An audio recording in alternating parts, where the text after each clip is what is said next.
Penny simply is one of the best. She represents everything that is amazing and incredible about Brighton High School and my time there. And she just absolutely made it a better place for me and all of my friends. And we just really appreciate her and wish her all the best and thank her for years of tireless service.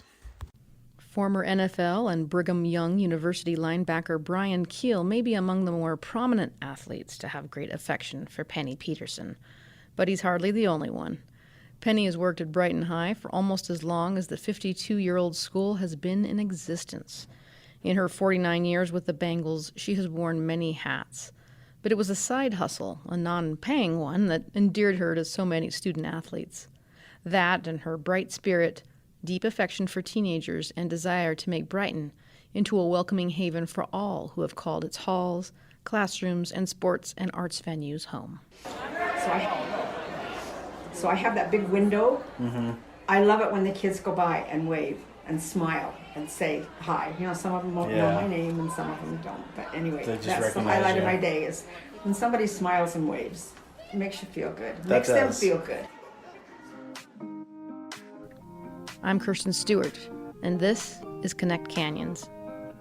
Penny Peterson, who recently celebrated her 78th birthday, has decided to make this year at Brighton High her last. As part of a special feature on Canyons District's retirees, Connect Canyons co-host Jody Genesee had a chance to sit down and ask her to reflect on her career.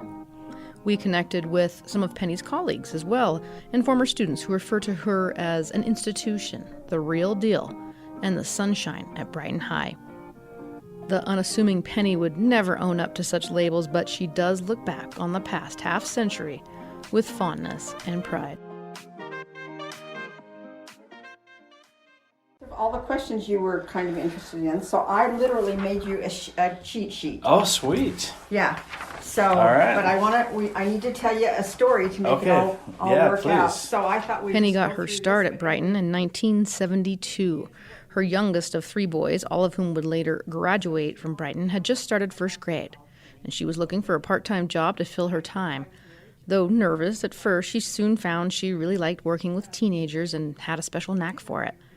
Over the years, she has worked in the copy and counseling centers and the records office, but Penny's claim to fame, her story, as she tells it, traces back to an off-campus Bengal football game she really wanted to attend. I was working at Brighton, and I had my boys and my husband, and we'd been following the Brighton football team all year long. And they had a playoff game down in Provo, and it was during the day, and I really wanted to go. And so I was trying to think how I was going to get to go when I was supposed to be at work. So I went down to the principal, his name was Mr. Glenn Burry at the time, and I said to him, if you'll let me go to the game, I'll take a camera and I'll take pictures of the kids playing football, and then we can put them up in one of the cases. Oh. Yeah. I thought that, and I'm not a photographer. I'm not anything, I just thought, well, I can do that. So he just laughed, he knew, and he went, okay, you take a camera and then you can go to the game. Keep in mind, this was decades before cell phones or self-focusing digital cameras. The film you shot had to be processed in a dark room, so photographers had to be sparing in the number of photos they took and careful with their aim, all of which presented a special challenge for Penny, but which made the photographs she captured so valuable to Brighton's coaches, student athletes, and their families. I went down with the kids, with the team, and I just walked along the sidelines and tried to keep them in focus and all that. And I literally got some decent pictures. Cool. It was just an accident. But anyway, so I had them developed, and then I came back and I put them in one of the cases, which had a glass front so nobody could get to them. I just stuck them in there with pins like that. Well, it got so much attention, and the team loved it. Oh. Yeah. So then I took them down, and I gave them to the coach, and I said, tell the kids to take them home. The kids that are in the pictures, take them home so that they have pictures of the game. So the next summer, I was working registration, and the football coach came and said, how would you like to be the team photographer? Oh. And I went, what? And he goes, they loved those pictures. They were such a hit. And so began Penny's side gig as a sports photographer. She talked her late husband Bryce into helping her colleagues say the two were a package deal, and before they knew it, Word about their shutterbug talents began to spread on campus. Honestly, it was so much fun. Anyway, pretty soon it just started to belong. Well, then pretty soon the wrestling coach goes, "You like football better than wrestling?" Well, maybe. We would love it if you do pictures for us. And then basketball goes, "You're doing wrestling and football and you're not doing basketball?" So anyway, it started, and I've listed them on here. We ended up doing pictures for 9 teams. Penny and Bryce became the official chroniclers of Brighton athletics at a time when the school was on the rise as a formidable powerhouse in sports. They snapped team photos of baseball, volleyball, soccer, basketball, and football players and captured pivotal moments in competition for display in school trophy cases. And at the end of each school year, they took care to deliver the photos to the students and their families for safekeeping. Many of those athletes became household names, from the 3-time All-State basketball forward Garner Meads, who played for Brigham Young University, to former NFL running back Reno Mahe. She was almost like the PR person for Brighton High School. She kept scrapbooks of all of the Bengals in the news. In fact, I think her and her husband pretty much started Bengals in the News. It was a billboard where we put up all of the news clippings or stories or Bengals that had done well. And this was kind of pre-social media. She was a person who put out to everybody, how our school was doing and the recognitions we were getting. And she did a great job with that. Brighton principal Tom Sherwood said even when Penny wasn't behind the lens of the camera, she was volunteering her time to make Brighton a great place to learn and work. From selling and collecting tickets at games to organizing staff parties and managing the Bengal Hall of Fame showcase of renowned alumni. In 1996, she was awarded the Superfan Award by the Utah High School Activities Association. She and Bryce were inducted into the Brighton Wall of Fame in 2001 and given the Bengal Volunteers of the Year Award in 2006. She just sees a need and feels a need, and she loves, you can tell that she's here for the adults and the kids.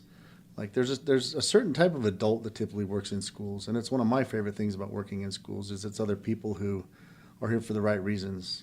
They're good-hearted people. They care about kids. They care about, making our society a better place in general. And I think a lot of like-minded people end up in schools, and she's just really found a home because I think she does like to give back and help our community to be a better place. And I think she's shown that she's been pretty invested in that. A lot. I think a lot of her years, she was part-time, but she was here all the time. We were getting a lot of volunteer hours out of Penny for years, in addition to her 17 hours she was contracted. That's what makes Penny special, as former Brighton principal, now Canyons administrator Sharice Hilton puts it. What makes Penny Peterson special is that she is the greatest ambassador for Brighton High School. Anytime a new staff member comes or a new family moves in and brings their student in, particularly when she was there in the summer, she is Brighton's biggest cheerleader. Penny wasn't in it for the accolades, but she's proud to have made a difference in students' lives. She says she and Bryce would typically take about 2 rolls of 36 pictures at every game for every team. In 30 years, that's about 40,000 precious keepsakes that students were able to take home to add to their memory books. We were at a football banquet, and one of the football captains literally said, "We really owe Bryce and Penny Peterson a vote of thank you because they made it possible for us to hold our memories," I think he said, "in our hands and look at them anytime we want for the rest of our lives." And I had never ever thought about it like that. Yeah. But when he said that, there was like all the parents were there and everything. And everybody went, it was like everybody realized that a picture is a memory of what you've done. And that really hit home. I loved that little quote because that's true.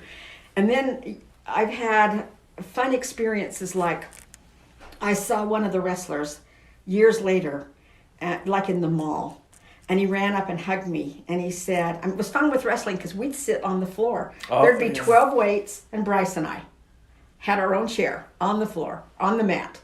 So anyway, he ran up to me and hugged me, and he said, I just got back from a mission.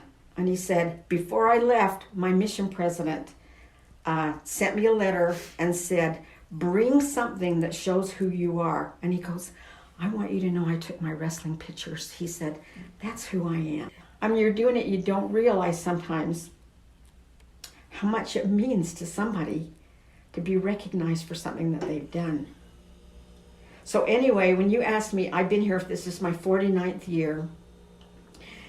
The favorite thing that's ever happened to me was starting to take pictures and becoming friends with all of those kids and doing something that would affect their lives. I mean, I really feel like in my own little way, I've kind of touched their lives through the memories that they can hold in their hands and look at for their whole life. Nowadays, it's not uncommon to see several professional photographers at high-profile prep sporting events, and Penny has long since retired her camera. It took several years thereafter, however, before she was willing to retire herself. And while she looks forward to reading and spending time with her 6 grandchildren, whom she calls my best friends in the world, she's a little nervous about what the future holds. When the COVID-19 health crisis calms down, she hopes to volunteer to cuddle premature babies in the NICU of a local hospital.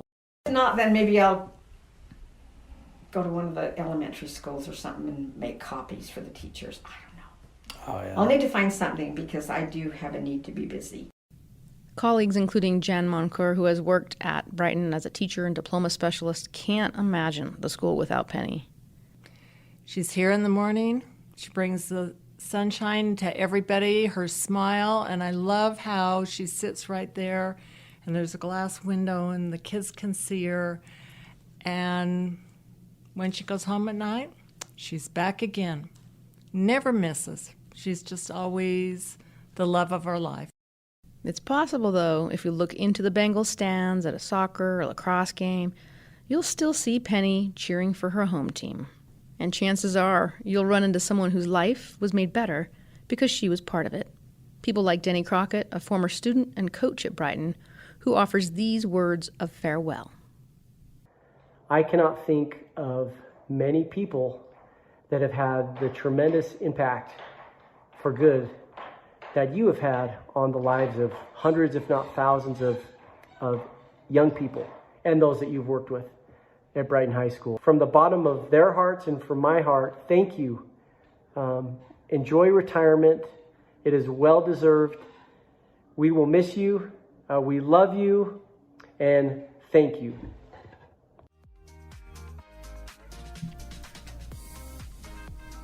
You've been listening to Connect Canyons. This episode was reported by Kirsten Stewart and edited and produced by Stephanie Christensen. Tune in next week. And if you like our storytelling, be sure to encourage a friend to subscribe.